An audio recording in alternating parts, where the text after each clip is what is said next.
Erev Shabbat Shalom Rabotai. We are continuing with our Mishna Yomi Masechet Ketubot. We are up to Perek Yud Aleph Mishnah Dalid. Today's Mishnayot should be Le'ilui Nishmat Neria ben Svetlana Alayev, Eliyahu ben Brucha Israelo ben Chana ben Miriam Menuchatam began Eden. Amen. And Avdil ben Chaim lechaim v'derefua shelema Daniel Shalom ben Rosa b'toch shar cholei Israel. This Mishnah speaks of a widow who sold her husband's property for either more or less than what it is actually worth. If a widow whose ketubah was worth 200 zuz, sold property worth 100 zuz for 200 zuz, or she sold property worth 200 zuz for 100 zuz, in either case she has received her ketubah in full and cannot take any more. In the first case, she received 200 zuz from the sale of the property. She cannot say to the husband's heirs, the extra 100 zuz I made on the sale belongs to me, and you still owe me the remaining 100 zuz for my ketubah payment, because the widow is treated like a shliach, a legal agent who sold the property on behalf of the heirs. Since the property belongs to the heirs, it is their responsibility to sell it, so when she sells it, she is acting as their agent. The rule is that if someone gives money to an agent and sends him to buy some merchandise, and the agent buys more than expected because he found it for a low price, the extra merchandise belongs to the person who gave the money and not to the agent. Therefore, in our case, the extra 100 zuz that the widow gained from the sale belongs to the heirs who sent her. She may keep it only with their permission, so it is as though they gave it to her, and in this way, they paid her the full 200 zuz she is owed for her ketubah, the 100 zuz worth of property plus the 100 zuz of profit. Now this is true only regarding something that has no set price, like land. If an agent was sent to buy an item that does have a set price and he buys it for less, the Rav explains the owner of the money and the agent split the profit. That's for the first case. And in the second case, the heirs gave her property worth 200 zuz. The fact that she sold it for less is her fault. Another ruling, Aitach tubata maneh, for ketubah was worth 100 zuz, umacha shaveh maneh v'dinar b'maneh, and she sold property worth 100 zuz and 1 dinar, so 101 zuz. A zuz and a dinar are the same, and this is only an example. The law is the same even if the extra property was worth less than a dinar. But again, if her ketubah was worth 100 zuz and she sold property worth 101 zuz for 100 zuz, micha baten, her sale is void. Since she is owed only 100 zuz, she has no right to sell property worth more than that, and the entire sale is invalid. Even if she says, I will return the dinar to the heirs, so that they will receive the full value of the property and not lose any money, her sale is void, because she should have not sold it in the first place. Rabban Shimon ben Gamliel says, Le'olam micha kayam, her sale always stands as long as she returns the extra dinar to the heirs, unless there was sufficient property in the estate that had she sold only what she was supposed to sell, there would have been enough left over to be considered a field or garden. So by selling the extra portion, she deprived the heirs of a field or garden. The sale is void in this case, even if she compensates them for the extra that she took.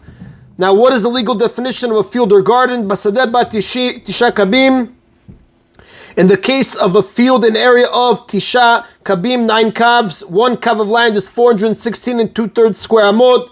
It is called a kav because it is large enough for the sowing of 1 kav, which is a measure of volume of barley seeds. Ubagina bat chatzi kav, and in the case of a garden, half of a kav. Ukedivre Rabbi Akiva bet rova, but according to the opinion of Rabbi Akiva, which appears in a different Mishnah, Baba Batra, chapter 1, Mishnah 6. The size of a garden is not half of a kav, rather a quarter of a kav. But in any event, the Rav does tell us, Ven alecha ki Rabban Shimon ben Gamliel, the alecha does not follow the opinion of Rabban Shimon ben Gamliel. Therefore, if she sold property worth 100 zuz and 1 dinar for 100 zuz, her sale is void, even if she says it will return a dinar to the heirs.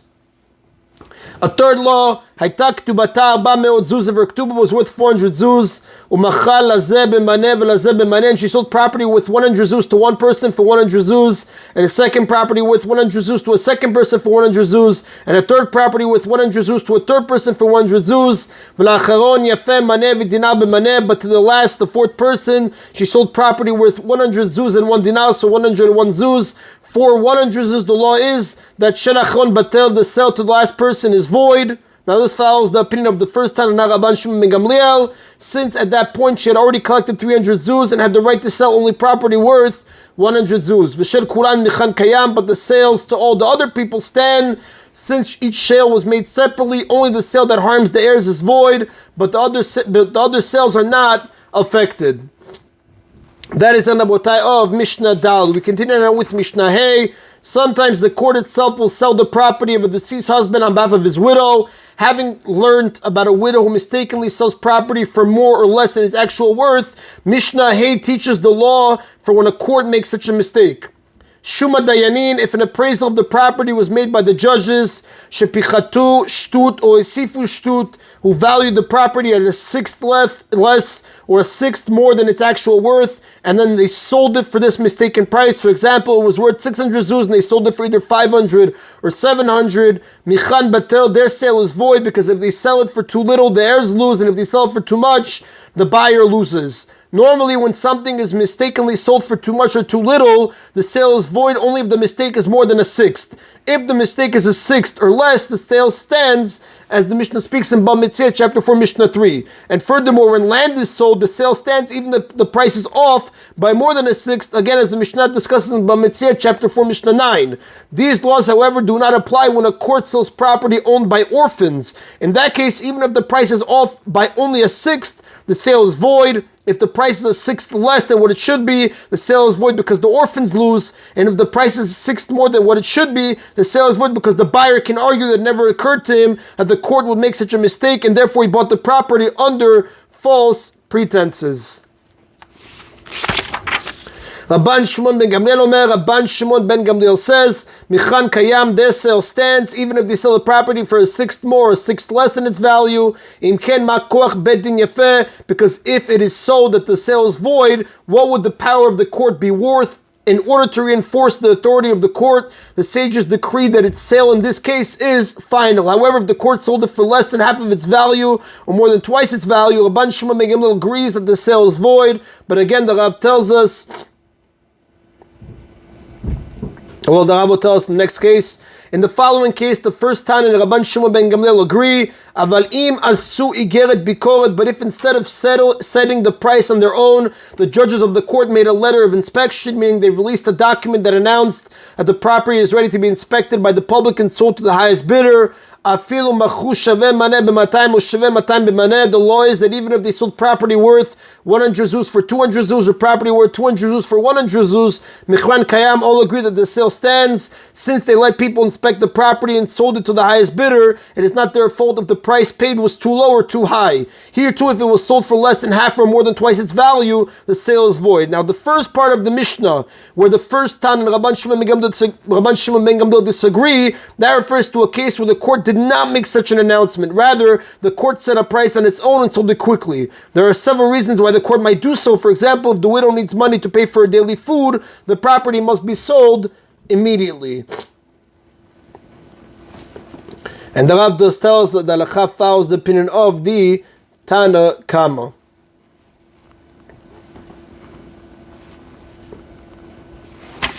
That is the Nabotai of today's Mishna Yomi. Everybody should have a Erev Shabbat Shalom. Baruch Adonai Leolam. Amen v'amen.